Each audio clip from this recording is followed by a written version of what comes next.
Disruption is at the heart of everything and certainly an integral part of the evolution of life. From an investment perspective, we see it as a significant trend, presenting innovative opportunities for growth as well as challenges.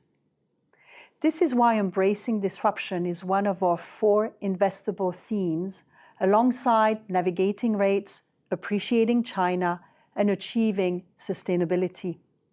But in the past, the word disruption has been used a lot, mostly in association with geopolitical events such as wars, or from a sector perspective with a particular focus on the tech sector, addressing topics such as retail disruption from bricks and mortars to online. But this is still very much a fact. But what we have seen in recent years, and what we believe will accelerate in the decades to come, is disruption becoming much broader and spreading to many other sectors. Disruption is also found across financial markets as well as in our day-to-day lives. The COVID-19 pandemic, for instance, has completely changed how we conceptualize working, but also opened up new perspectives on how humans can interact virtually, for example, with the metaverse.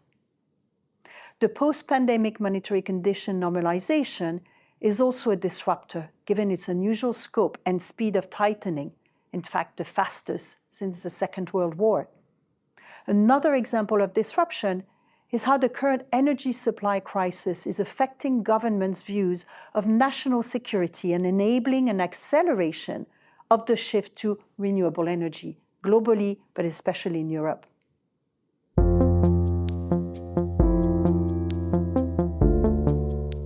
We have identified several major disruptive forces that are reshaping markets. First, the pervasiveness of technology. Tech should not be considered as an isolated, independent sector. On the contrary, tech is permeating every sector. This is due to the acceleration of the use of AI, combined with data availability, machine learning, as well as the power of the platforms and hardware. This increasingly leads to a state of what I call digital Darwinism, or the fact that the competitive forces that companies need to embrace to win are increasingly shaped by the vision and access they have to technology and AI.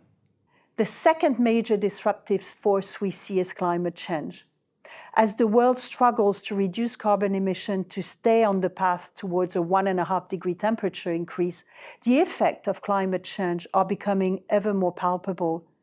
Taming climate change will require a rethinking of our energy mix, the development of new materials and new technology, as well as a shift in consumer behaviors towards more sustainable consumption.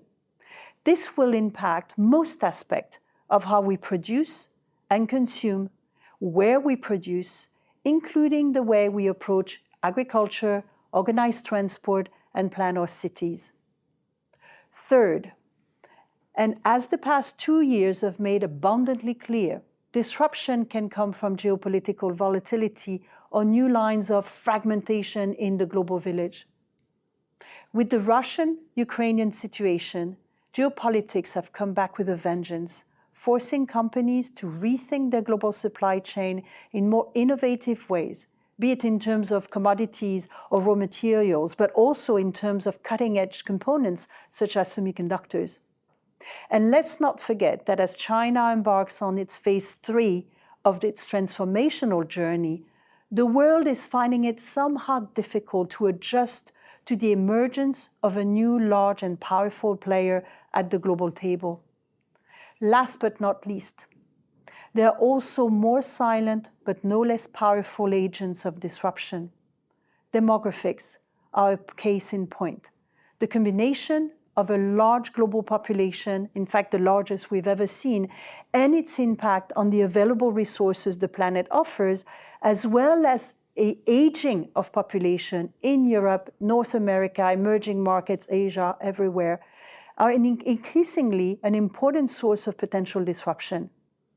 This will spur the need for medical advances as well as new forms of consumption, for example, but also potentially large waves of migration especially in the context of climate change.